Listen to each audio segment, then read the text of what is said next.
Shalom, shalom, jaalatamtoota fi kabajamtoota hordoftoota YouTube keenya, YouTube waldaa hiikamsa kan taatan hunda keessaniif nagaa waaqayyoo araarri gooftaa keenya fayyisaa keenya Yesuus Kiristoosiin biraan ta'ee jaalala abbaa biraatii dachaa darbasaniif haa baay'atu. Akkam jirtu nagaa keessanii waaqayyoon nagaa koof nagaa keessan ta'e haalota hundumaa keessatti baruu isaarratti nu baate gargaarsa isaatiif araara isaa nu baay'isee jennaan sa'aatii kanaaf yeroo kana nu kenne bara baraan eebbifamu baga nagaa keessan taatan nutis nagaa guutuu nagaa irraa faa qabna Kiristoosiif haa galatu.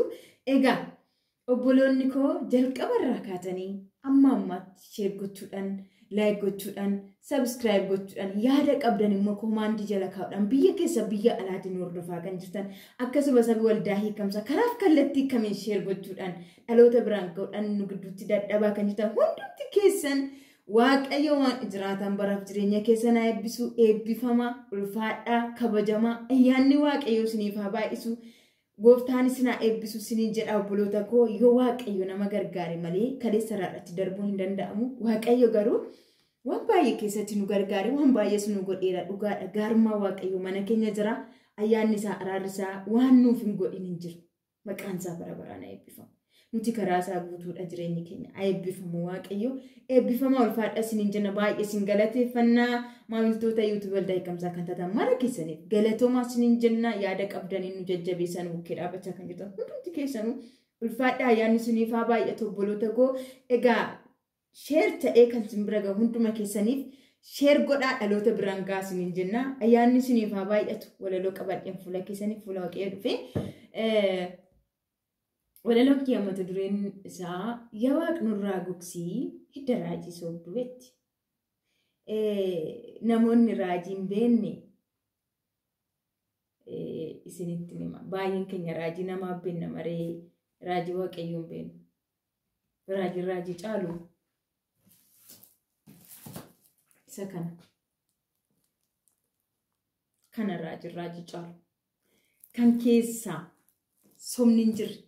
Kan keessa hatuun hin jirre, kan keessa jalliin hin jirre, kan keessa cabarbaruun hin jirre raajii kana jabeessaa qabadhaa. Raajii caalu dubbii sagalee waaqayyooti. Galanni maqaa Kiristoosiif haa ta'u. Baay'een keenya raajii caalu kana boraafannee rafneeti. Raajota sobduran immoo saamamaa jirra. Akka jabbiin ilmoo keessaa aannan haadha keessaa elmitee hootuu sanitti mututti jireenya keenya baay'ee godhaa jira. Raajii caalu garuu isa dagatte. Dammaqi raajii caalu dubbii sagalee waaqayyooti. Isatu jireenya, isatu dhugaa raajaa, isatu dhugaa dubbata.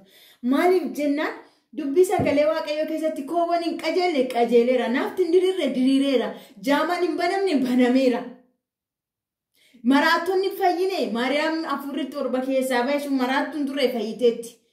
Eeggituudha jedhamee dhakaan itti guurame waaqayyo sitti hin faradu hin jenne jedhe asuma wanta biraa wanti haaraan hin jiru jechuudha. Jarri garuu wangeela harkatti baateetu wanta biraa raaja. Wangeela harka isaanii jira keessa isaanii ofii isaaniitiif wangeela keessan seenne wangeela harkatti baataniitu wanta ofii isaanii garaa isaanii raaju jechuudha. Wanta faayidaa mataa isaanii wanta acabarbaranii dhaloota baay'ee miila duwwaa uffisisaa jiru. Dhaloota baay'ee uffata buusisaa jiru. Waaqayyo garuu raajii caalu dubbii sagalee isaati akka nuti isatti jiraannu barbaada. Obboloota koo erga jiraannee qaxalee waaqayyoof taanee jiraachuu nurra jira. Yookaan immoo otuu beennu akka hin beeknetti akka hin saamamne jechuudha. Baay'een gaa'ela sirrii dhabe, baay'een jireenya isatti tolu dhabe, baay'een sammuu isaa dhabe, baay'een waan baay'ee dhabe. Baay'een yeroo itti gadi bu'ee Kiristoos isa du'a moo'ee ka'e, isa dhagaa galagalchisan akka namaatitti, akka sobduutitti, akka cabarbaaritti, akka waan waaqayyo hin jirreetitti bara laalamaa keessa jirra. Dammaqa raajii sobduun iddoo aarsaa waaqayyoo xureessaa jirti. Har'a aniifis dhugaa dubbii sagalee waaqayyoo kanaaf gaafa dhaabanne waaqayyo hidda isaanii nurraa gogsa hin gogu maqaa Yesuusin dhugaadha fiixaan hin ba'u yaadi isaanii. Macaafi qulqulluun gaafa dubbatu Daani'eelin keessatti cufii jedhe macaafa kana. Jallana warra hojjetan ittuma fufanii haa hojjetanidha. Akkana dhufee immoo mul'ata Yohaanis 22 irratti gaafa dubbatu hin cufinedha immoo deebi'e.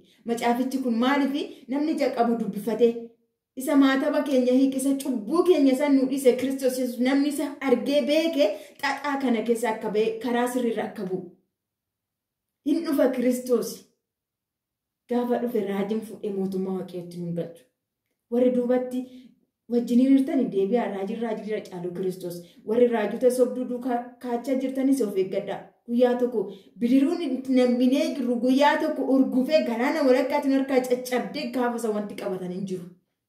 Kanaafuu Kiristoos isa gatii dhiigaan dhufe Kiristoos isa dhugaadhaan dhufe kana faayidaa mataa keenyatti warra jijjiiran kana dhugaatti fuula Waaqayyoo dhaabannee falmuutu nurra jira. Fuula namaa dhaabannee miti miidiyaarra dhaabannee miti kan nuti falminu. Fuula isaa dhaabannee nurraa kaasiin barbaannu nutti ulfaatamna keenya olii bakka.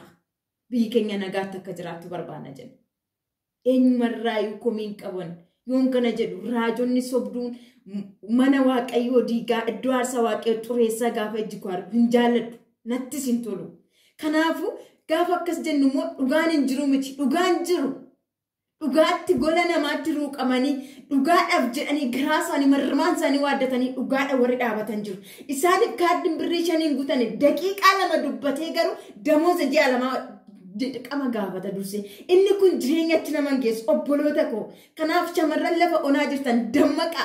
Kiristoos qarshiidhaan hin bitamu. Hinceeta jedhee finceetu hin dabartu jedhee hin dabartu dhugaan dubbii sagalee Waaqayyoo wangeelatti jiraadhu wangeelli wanta ofiitti ati yaadde gararraa wanna ofiisaati barbaade fiixaan si baasa. Kanaaf Waaqayyo hidda raajii sobduu nurraa gogsa.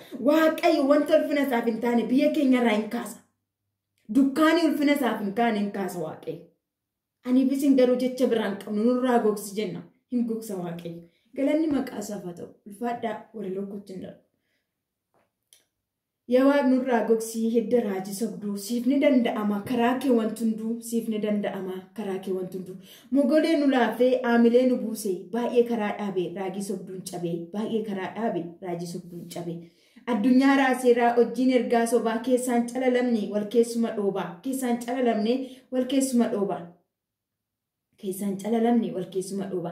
Har'a jiraachuudhaaf dursee soba raajaa ulfina kee gurguree maallaqa barbaade. Gatii qabdii lubbuu kunootti qoosanii afura qulqulluu meeshaan geeddaranii afura qulqulluu meeshaan geeddaranii. Baay'een karaa dhaabee xiqqaama guddaatti raajiin sobduun dursee dhugaa dubbii keetii. Lapheen saba keetis iddoo gabaa ta'ee mandararra fiigaa mana keetii ba'ee kan dubbiin kee jedhu eenyutu hubataa dhugaanuun dhokatee hunduu wal baqata. Kan dubbiin kee jedhu eenyutu hubataa dhugaanuun dhokatee hunduu wal baqata. Dhugaan dhokatee hunduu wal baqata. Dhugaan dhokatee hunduu wal baqata. Raajota barbaaduu mana kee dhiisanii isa dhiigaan dhufe kunootti qoosanii. Raajota barbaadu mana kee dhiisanii isa dhugaan dhufe dhiigaan dhufe kunootti qoosanii. Isa dhiigaan dhufe kunootti qoosanii. Eenyutu hubatee sagalee jireenyaa badhaasa sibiraa warqiif meetii keenya irra tarkaanfatee du'a raajuuf fiigaa. Kana eenyutu argee hojii isaa diigaa. Kana eenyutu argee hojii isaa diigaa. Gaa'elli xuraa'ee sababa isaaniitiif keessaa baasee diiga. Faayidaa ofiisaatiif. Xiqqaama guddaatti isa cubbamaadhaan ati qulqulleetti jedhee jajjabeessaan dhaloota cubbuutti. Xiqqaama guddaatti isa cubbamaadhaan ati qulqulleetti jedhee jajjabeessaa dhaloota cubbuutti. Jedhee jajjabeessaa dhaloota cubbuutti. Jedhee jajjabeessaa dhaloota cubbuutti. Maaloo yaa Waaqayyo falmii imimmaan saba keetii. Anaaf deebii laadhu gubaa keessa kootii. Maaloo yaa Waaqayyo falmii imimmaan saba kootii. Anaaf deebii laadhu gubaa keessa kootii. Amma abbaa koo obsa na dhowwe imimmaan saba kootii. Amma yoomitti saamamnaa? Amma yoomittis miidhamnaa? Warra dhugaa gurguree soba iddoo aarsaa kaayee dhaloota gadi guure. Anaan garaan koo didee walii galee jiraachuu. Gooftaa kootu nuuf falmii karaa dhaabate kichuun. Gooftaa kootu nuuf falmii karaa dhaabate kichuun. Gooftaa kootu nuuf falmii karaa dhaabate kichuun. Ayyaanni Waaqayyoo araarri Waaqayyoo isiniif haa baay'atu. Hinaaffaan dubbii sagalee Waaqayyoo hunduma keenyaaf haa galu. kuttaa hin dammaqnaa Kiristoos dhiyootti dhufaa dammaqnee obsaa dhiiggachuutu nurra jira. Warra karaarraa deeman immoo argitanii calin jedhinaa akkasumatti warra zim jedhanii wal duukaa hiriiran gaafa argitan deebisaa. Waaqayyo lubbuu tokko deebisuu danda'a lubbuu 10 keessaa lubbuu 20 keessaa. Kanaaf Kiristoos zayitiin hin bitamu. Maallaqa bakka wanti qarshiin itti ba'uundumtuu fayyisuu waaqayyo ta'ee ani amanu an akka kootti jechuudha. Kanaafuu akka ta'uu qabutti akka jiraachuu qabutti akka jiraannu waaqayyo hunduma keenya agarga.